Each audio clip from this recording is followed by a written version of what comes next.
Good morning, ladies and gentlemen. Welcome to CoinNewsExtra interview session. So joining us today is the CEO of Blockstale. So Blockstale is a company that just recently installed the first Bitcoin ATM in Nigeria. So Mr. Kunle, you are welcome to CoinNewsExtra. All right, Lee, good morning to you. Thank you for bringing me here. It's my pleasure. As you said, my name is Adekunle Daniel, the CEO of Blockstale, a blockchain technology company that focused on the blockchain technology using hardware and software, So I happen to be the CEO, as I mentioned, and we installed the first Bitcoin ATM in Nigeria. We designed from scratch and installed it, and we have few units of them in the country. Okay, Mr. Kunle, that's very great. Can you briefly explain to us what Blockstale is all about? Okay, so Blockstale, like I said, is a blockchain technology firm that focused on the disruption of abstract communication of value. We have various.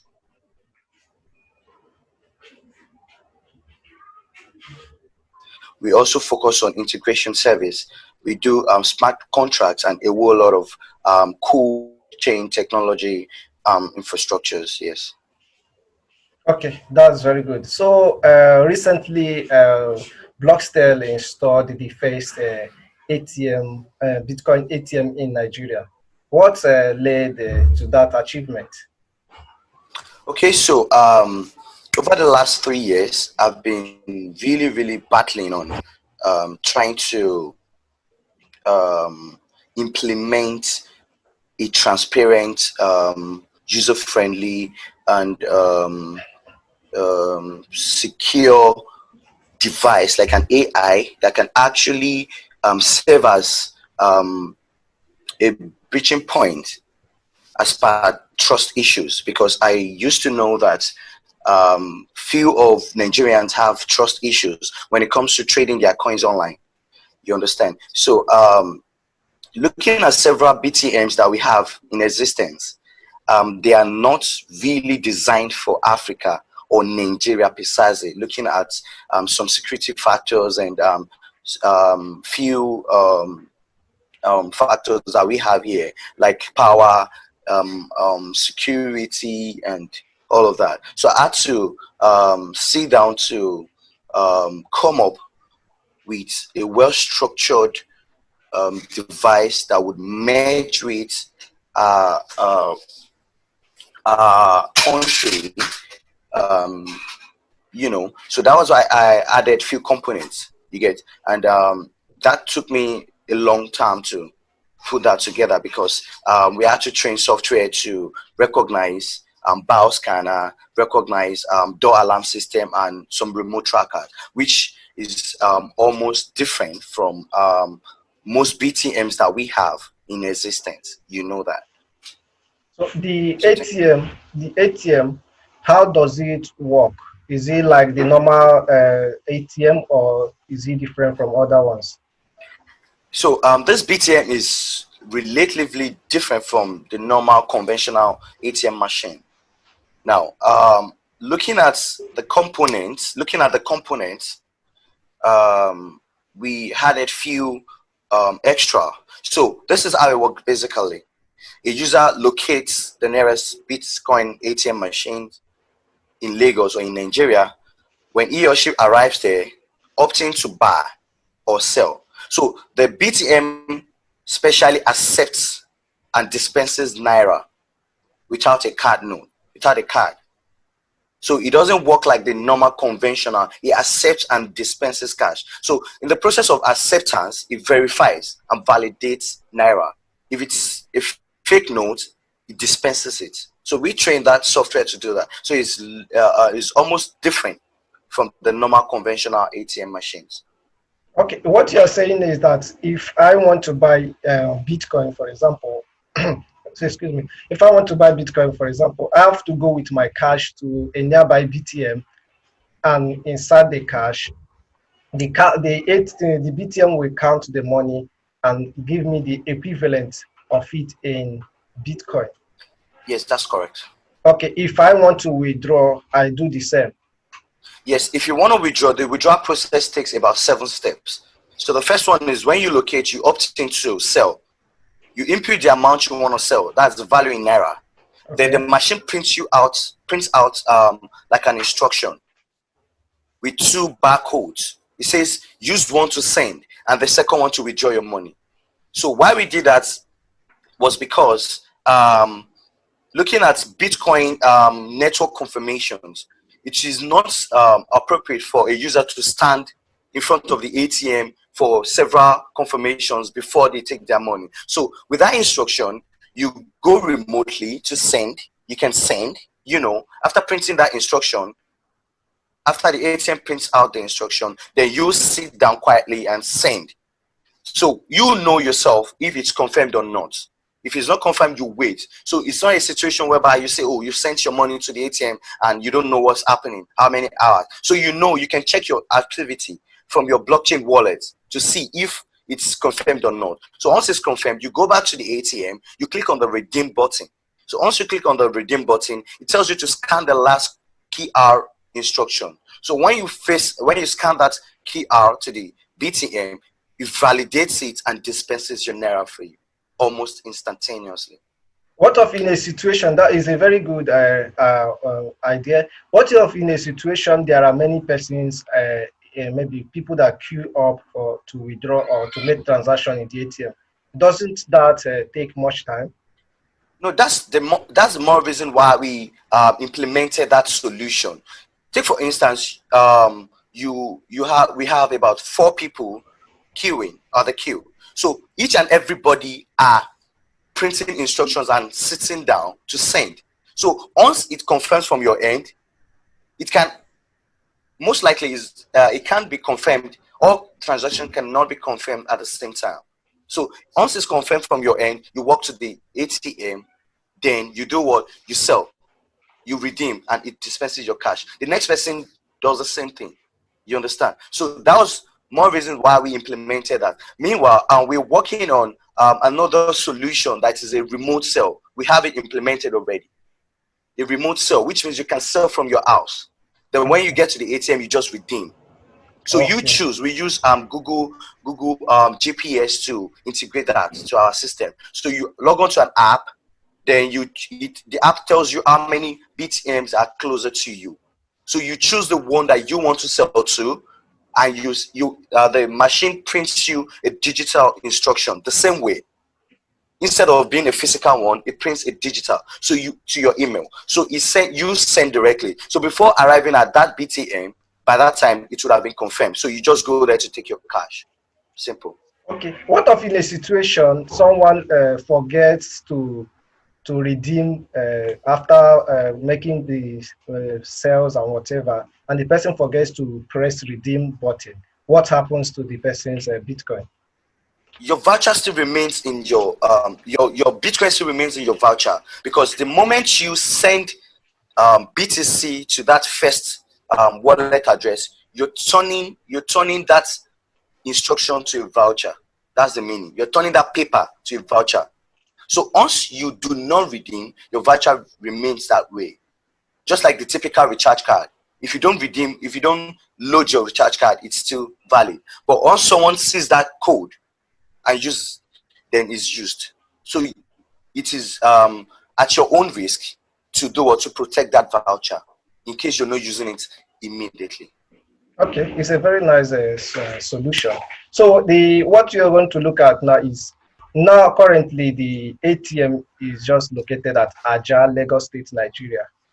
Are there plans to extend this good technology, this good solution to other parts of Lagos and Nigeria at large?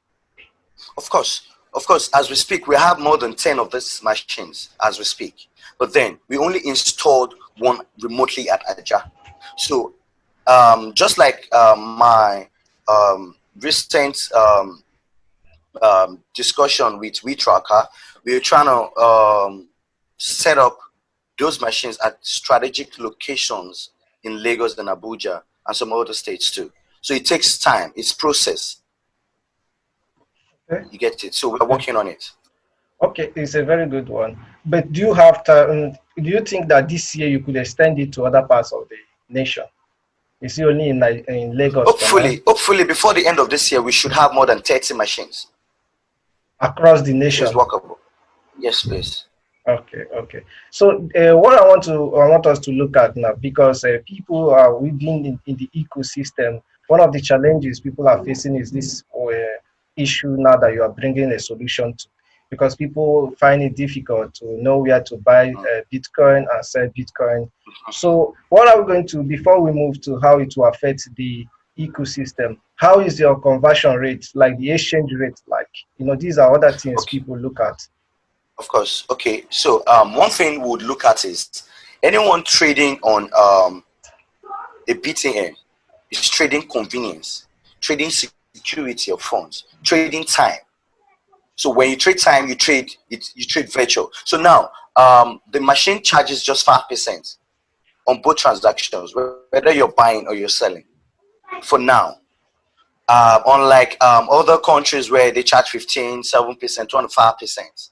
You understand? So now, like we all know, the most convenient and the most fastest way to get Bitcoin is through ATM. That's the fastest, because while you are checking or connecting to an exchange, sending your money to an exchange, before they verify your account, before they verify your identity, before they verify your BVN and the whole lot of stuff, Bitcoin might have surged. So you might not get that value. You get, unlike Yes. you going to an ATM whereby you don't verify you own your cash. You get it. You do not verify. You don't need to verify that you own your cash. So you're buying. So we charge 5% for using that service at normal Bitcoin rate. So normal Bitcoin rate to from naira to dollars is around I think 361 or 365 to a dollar. So we charge just 5% of using our service at the normal rate. You get it. So when you Okay. convert that rate, it goes around, when you're buying, it goes around 378 or less than 380 or thereabout. That's Okay. when you convert it to a rate. When you Yes. convert that 5% to a rate. Yes. Okay, that's a very nice one. So, one thing, lastly, before we close, one thing we are looking at here now, I'm going to ask you, how are you going to handle the issue? This is a very good solution to a problem that people are facing. So, how do you see it? How is this going to make impact in the crypto and blockchain ecosystem in Nigeria, coming from regulations and adoption? How do you think it's going to be? Okay. So basically, I believe that the reason why the regulatory body aren't paying close attention to regulating Bitcoin, other than letting everyone know that it's just a commodity, is the fact that for now they are still not yet able to understand and find a good solution to curb money laundering. You get it? So now with this device, in our economy, in our country, and in our nation, it facilitates adoption, because everybody knows that, oh, when they get to that ATM, they can get that Bitcoin, right? Yes. Everybody knows that. So Yes. that facilitates adoptions. Now, in terms of the regulation, these machines, these devices are not good money laundering tools. Why? Because on ATM per machine, the highest you can load on a machine is 2 million naira. That means that the highest someone can buy or sell is 2 million naira. You get, which is still under money laundering, under anti-money laundering rather. So now, with all the proper compliance that we put into, because we have three major challenges. We have compliance challenge, we have customer service, and we have the logistic, cash logistics. Those are the three major challenges that we broke into while getting this sorted out. So now, looking at the compliance, we have proper KYC to a level. So depending on the value that a customer is trading or transacting, we take phone number. The machine records your phone number before you start the trade. Now, when you're buying more value, it's request for your ID card to verify who you are. Then from that level, when you're buying more, it asks for your thumbprint. That's the bow scanner. You understand? So Yes. now the government are just curious and want you to be able to account for people transacting. So let's say, for instance, there's a fraudulent case reported on our device. We are able to fish out or know our customer. So that's one thing that I feel that the government, when they know that this thing is proper, when they further understand how the devices work, they may or they might put a framework and regulate it. It's possible. So long this device and system works for people and works for the government and is not harmful, get it, and no casualties or negative or fraudulent activities have been run on these devices. I believe that, or we believe that, devices would yield for regulatory bodies to look into it and maybe regulate it or give us a framework or an exclusivity. That's what we believe. Okay, thank you very much. So, lastly, how do you see the future of cryptocurrency in Nigeria? Well, as we speak, Nigeria holds the highest trade and population in Africa as far as cryptocurrency is concerned. Even South Africa being the second, I still believe that vast majority of our own people dominates that end. So that's why they are the second. So the future is bright in Nigeria. And with the implementation of this solution, we are hopeful and we are welcoming a lot of tech companies to adopt this infrastructures too, so that it would yield forth greatness in our nation. Because this is Africa and Africa is ours. And we have this purchasing power and trade capital here. Because I could remember last year, I think early last year, Paxful, this peer-to-peer exchange, they celebrated their about $1 billion transaction, and they claimed that Nigeria has 4% of this value. So which means 4% of $1 billion came from Nigeria. So if we can have more of these machines everywhere in our country, I believe that this would yield forth our economic growth. Thank you. Okay, thank you very much for joining us on CoinNewsExtra interview. Thank you very much, Mr. Kunde. All right, you're welcome. It's my Okay, pleasure. okay.